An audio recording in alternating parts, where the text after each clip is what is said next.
Eh ben bonjour à tous les amis, nous sommes... Monique, t'as une Monique spécialisée, des experts des Nations Unies. Donc, alerte sur un... Aujourd'hui nous sommes Fontaine des Innocents, nous sommes le 28 décembre. Voilà, c'est la seule manifestation à Paris, c'est aujourd'hui. Hein. Il n'y a pas d'autre. Il n'y a pas d'autre. Il n'y a pas de gilets jaunes, il n'y a rien. Il n'y a pas d'Ukraine, il n'y a pas d'Ukraine, il n'y a pas de Mauritanie. C'est dommage. Il n'y a pas de Sénégal, il n'y a pas de Mali. Et des crimes de génocide contre les Palestiniens à Gaza. Le 2 novembre 2023, le comité de presse au commissariat exige un cessez-le-feu pour empêcher un génocide. Pardon, excuse-moi. Le 12 décembre 2023, la Fédération internationale pour les droits humains appelle à arrêter le génocide en cours à Gaza. Et la FDH s'appuie sur l'intention de détruire le peuple palestinien en tout ou partie. Là-bas, c'est la Fontaine des Innocents. Fontaine des Innocents.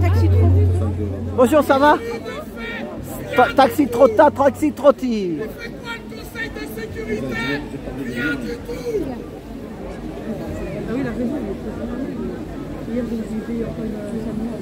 Voilà, et ben bonjour. Alors, le 26 janvier 2024, c'est l'ordonnance de la Cour internationale de justice qui reconnaît un risque plausible de génocide et qui a exigé des mesures dont aucune n'a été suivie.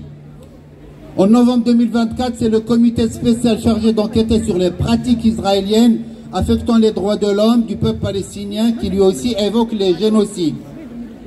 Le 18 décembre 2024, c'est Médecins sans frontières. Le 5 décembre 2024, c'est Amnesty International dans son rapport conclut que l'Israël commet un génocide en Palestine et à Gaza. Le 19 décembre 2023, c'est Human Rights Watch. Devant ce constat flagrant, quelles mesures adopte le gouvernement de Macron pour arrêter le génocide?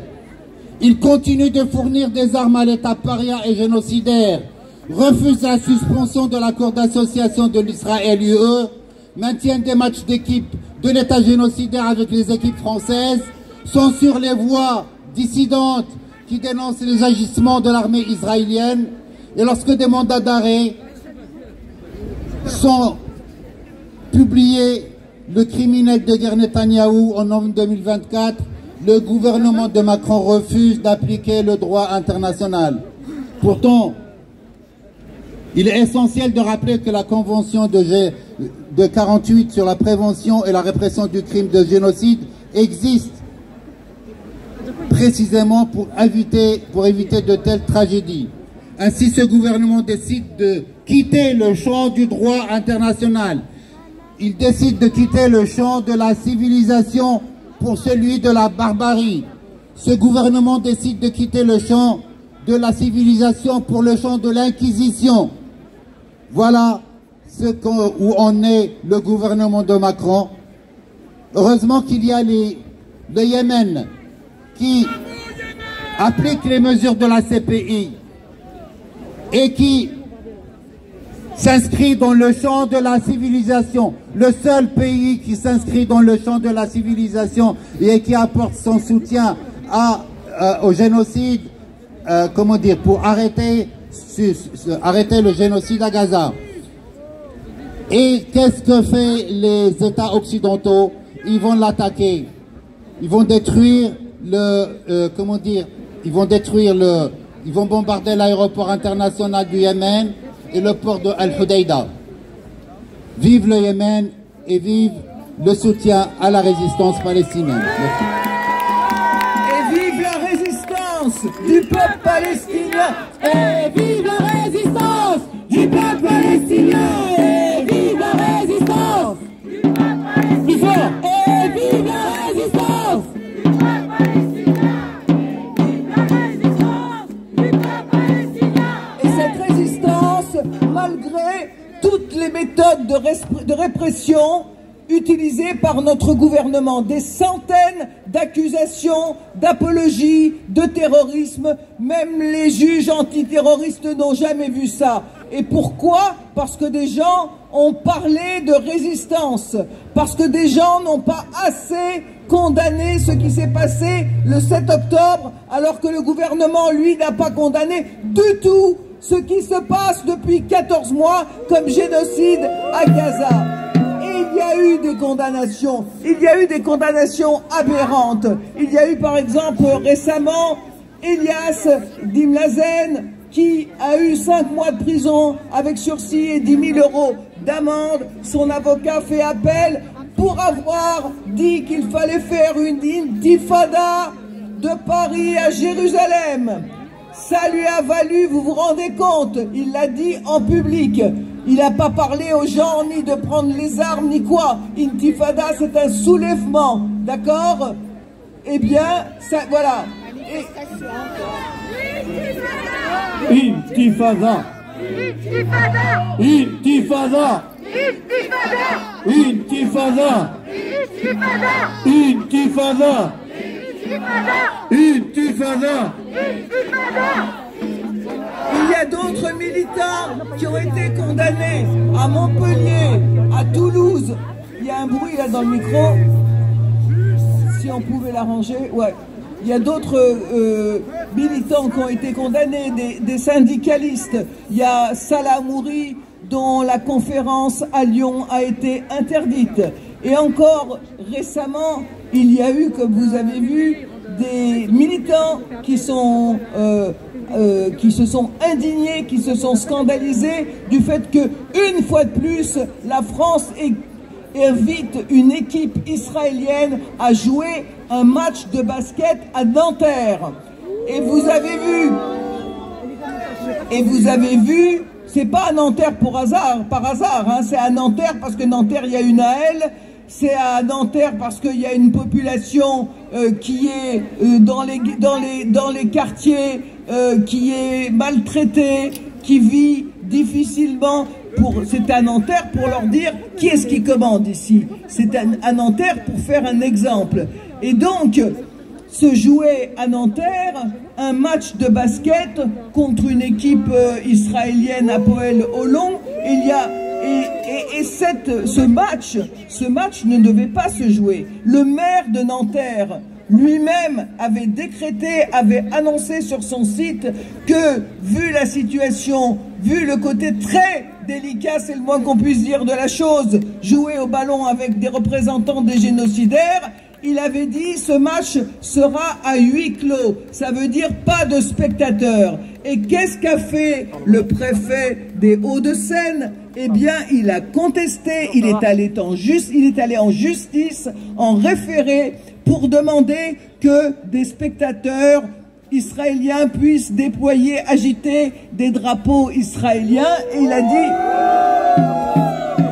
il a dit, vous inquiétez pas, il n'y aura pas de risque de trouble public parce que je vais mettre 500 policiers dans le stade et autour du stade, donc vous aurez la paix et il n'y a aucune raison de faire le match à huis clos. Et il y avait effectivement 500 policiers pour même pas 400 spectateurs.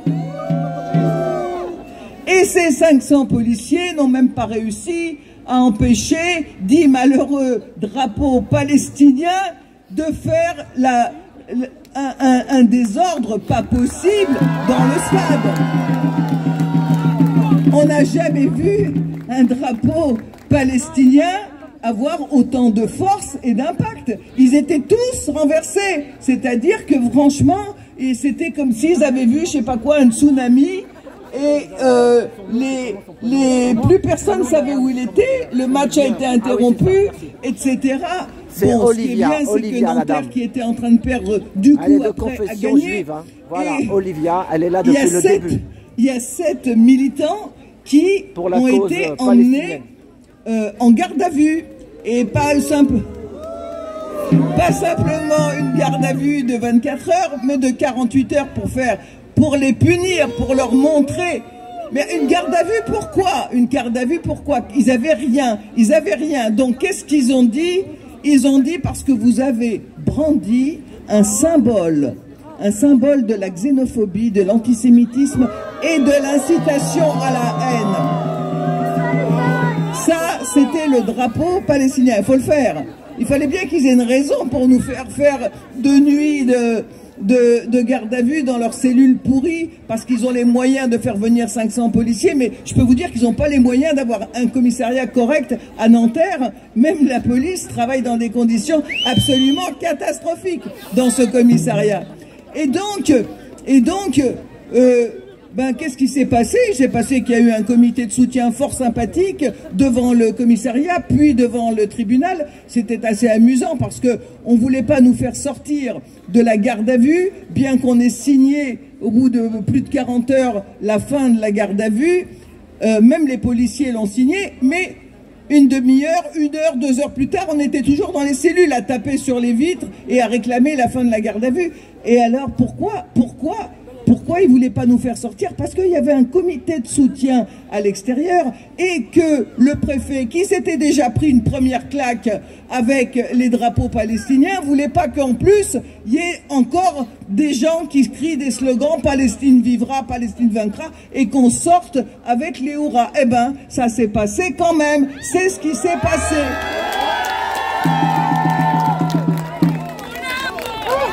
Et ils ont...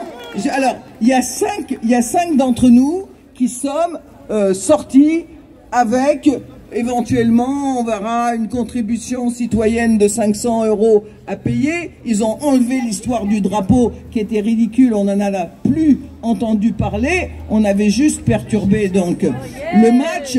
Mais il y a deux jeunes parmi nous, c'est pas moi dans les jeunes, hein. Il y a 2 jeunes parmi nous qui vont passer en procès, qui ont une comparution, retenez bien, le vendredi 31 janvier à 13h30. Et alors, là, il faut que ça soit la 2e claque au préfet. C'est-à-dire qu'il a voulu montrer, faire les gros bras, jouer les gros bras, il a voulu donner des leçons à Nanterre et à toute la terre entière que voilà, c'était lui qui commande, qui est-ce qui commande, etc. Qu'on peut pas montrer un drapeau palestinien sans passer de nuit dans des cellules pourries. Eh bien, il faut que vous soyez tous présents à Nanterre le 31 janvier. Donc, qu'est-ce qu'on fait le 31 janvier? À Nanterre. Qu'est-ce qu'on fait le 31 janvier? On vient à Nanterre. Qu'est-ce qu'on fait le 31 janvier?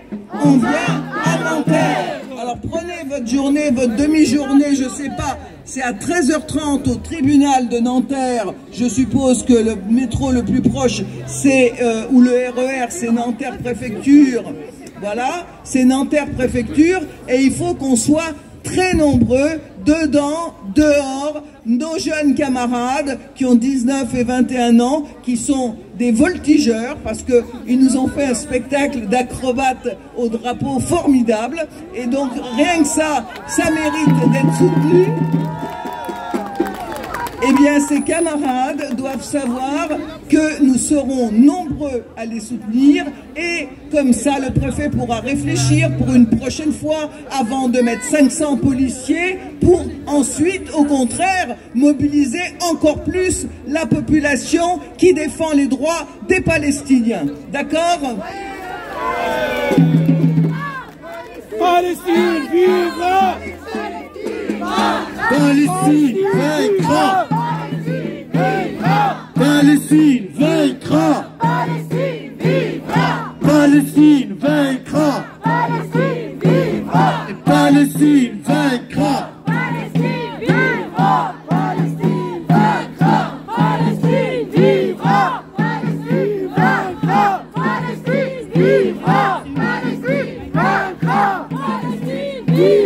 À vos interdictions, vos intimidations, nous on répond mobilisation. À vos interdictions, vos intimidations, nous on répond mobilisation. À vos interdictions, vos intimidations, nous on répond mobilisation. À vos interdictions, vos intimidations, nous on répond. Mobilisation à vos interdictions, Vos intimidations, nous on répond. Mobilisation à vos interdictions, nous on répond. Mobilisation à vos interdictions, vos intimidations, nous on répond. Mobilisation à vos interdictions, vos intimidations, nous on répond. Mobilisation. la peur, c'est bon pour les voleurs, les tueurs, les colonisateurs. Là-bas, il y a le haut-parleur qui tape. Et nous, Je suis on trop n'a près du haut-parleur, pas là-bas. peur. La peur, c'est bon pour les voleurs, les tueurs, les colonisateurs. Et nous, on n'a pas peur. La peur, c'est bon pour les voleurs, les tueurs, les colonisateurs. Et nous, on n'a pas peur. La peur, c'est bon pour les voleurs, les tueurs, les colonisateurs. Et nous, on n'a pas peur. La peur, c'est bon pour les voleurs, les tueurs, les colonisateurs. Mais nous, on n'a pas peur. La peur, c'est bon pour les voleurs, les tueurs, les colonisateurs. Mais nous, on n'a pas peur. Pour les Palestiniens, on lâche rien. Pour les Palestiniens, On lâche rien. pour les Palestiniens, On lâche rien. pour les Palestiniens, On lâche rien. pour les Palestiniens. On lâche rien. Nous sommes tous des enfants de Gaza. Nous sommes tous des enfants de Gaza. Nous sommes tous des enfants de Gaza. Nous sommes tous des enfants de Gaza. Nous sommes tous des enfants de Gaza. Nous sommes tous des enfants de Gaza. Nous sommes tous des enfants de Gaza. Nous sommes tous des enfants de Gaza. Nous sommes tous des enfants de Gaza. Nous sommes tous des enfants de Gaza. Nous sommes tous des enfants de Gaza. Nous sommes tous des enfants de Gaza. Nous sommes tous des enfants de Gaza. Nous sommes tous des enfants de Gaza. Nous sommes tous des enfants de Gaza. Et même si ça ne leur plaît pas, parce que ils voudraient faire de nous des racistes alors que ce sont eux les racistes, nous continuerons à dire que tout cela n'est pas une question de religion, n'est-ce pas? La guerre de religion, c'est du bidon. Ça s'appelle colonisation. La guerre de religion, c'est du bidon. Ça s'appelle colonisation. La guerre de religion, c'est du bidon. Ça s'appelle colonisation. La guerre de religion, c'est du bidon. Ça s'appelle colonisation. Et on dira encore ensemble, chrétiens et musulmans, juifs et athées, tous solidaires contre les tortionnaires. Chrétiens et musulmans, juifs et athées, tous solidaires contre les tortionnaires. Chrétiens et musulmans, juifs et athées, tous solidaires contre les tortionnaires. Chrétiens et musulmans, juifs et athées, tous solidaires contre les tortionnaires.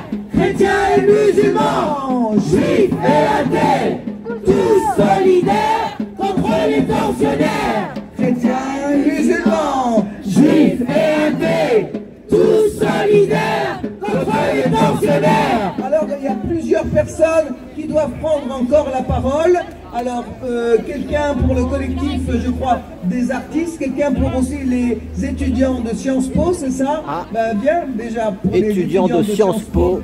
Et puis, Il y a du lourd aujourd'hui. Ensuite, justement, sur ce qu'on peut faire, ce qu'on doit faire, nous avons aussi deux camarades qui doivent prendre la parole et qui viendront donc juste ensuite. Merci de me donner la parole. J'avais pas prévu de la prendre, j'avais prévu simplement d'être avec vous tous en train de crier les slogans qui sont excellents, particulièrement aujourd'hui. Mais tout à l'heure, Olivia a parlé de la presse. Et oui, c'est surtout Olivia qui a parlé de la presse. Et elle a cité les médias privés, mais elle a précisé aussi que même dans le service public, il y a des journalistes qui font absolument pas leur travail et qui trompent le monde. Alors il y a un exemple qui est fantastique. Il a été décrit par Acrimed. Si vous ne connaissez pas Acrimed, je vous recommande de vous pencher sérieusement sur ce qu'ils font. Acrimed, c'est Action Critique des Médias. Ils font des études très approfondies, très détaillées, sur un temps assez long, sur ce que produit la presse. Alors là, je vais vous dire juste un mot, donc je n'avais pas préparé, j'improvise un petit peu, sur ce qui s'est passé à Sciences Po avec la révolte, la mobilisation qu'il y a eu dans plusieurs entités de Sciences Po, notamment à Paris. Vous avez tous entendu les journaux qui parlaient d'antisémitisme, c'est pas possible, à Sciences Po, il ne peut pas y avoir d'antisémitisme, etc. Et ça, c'est vraiment du bidon, c'est un mensonge. Il vous parle d'une chose et il cache tout le reste. Et en plus, la seule chose dont il parle, c'est elle est mensongère. Il ne s'agit absolument pas d'antisémitisme. Alors, ce qui s'est passé, je vous rappelle, à un moment, c'est un des événements, il y avait une réunion des étudiants qui se mobilisent comme nous tous pour la Palestine, et une étudiante est arrivée, elle voulait filmer. Ils l'ont foutu dehors, voilà, ils l'ont éjectée. Voilà. Alors, la presse nous a dit que c'était parce qu'elle était juive. Mais ce qu'ils ne vous ont pas dit, c'est qu'elle est juive, sioniste, et elle défend Israël, la politique d'Israël, dont on voit les dégâts monstrueux aujourd'hui. Ce qu'ils ne vous ont pas dit à France Inter, il y a eu une manipulation, c'est que, et pas seulement à France Inter d'ailleurs, c'est que parmi les étudiants mobilisés, il y avait une quinzaine de personnes d'origine juive. Voilà. Et donc, comme toutes les personnes normales, qui est révoltée, dégoûtée, horrifiée par ce qui se passe à Gaza depuis plus de 14 mois. Voilà. Et alors l'étude, je reviens à l'étude d'Acrimed, je vous recommande vraiment de la lire. Ça prend 10 minutes, un quart d'heure, hein, c'est très approfondi. Il montre comment France Inter n'a pratiquement pas interrogé les personnes concernées, les étudiants en question, mais a rapporté, alors a interrogé les ministres, les gens importants, etc., qui parlaient à la place des autres, mais n'a pas interrogé les bonnes personnes. Donc c'était vraiment le mensonge le plus complet. Et il y a une autre chose qui a été dite, c'est que ces gens étaient à la remorque, donc les étudiants mobilisés, étaient à la remorque des étudiants dans les grandes universités états-uniennes, qui effectivement manifestent depuis longtemps contre le génocide à Gaza. Voilà un peu la désinformation dont est capable un grand service public comme France Inter, qui est quand même écouté par beaucoup de gens. Alors donc, quand on entend une chose, il faut vraiment imaginer tout ce qu'il y a derrière. Voilà, il faut vraiment s'informer et dénoncer la désinformation qui n'a jamais été aussi grande qu'aujourd'hui. Je vous remercie. Alors maintenant, je vais passer la parole à Maud Villers, qui est porte-parole du collectif des artistes qui se sont mobilisés ces derniers jours. On va faire en plusieurs parties. À tout bientôt pour le palestinien. Je vais faire ça en 2 ou 3 parties. Merci pour tout. Merci.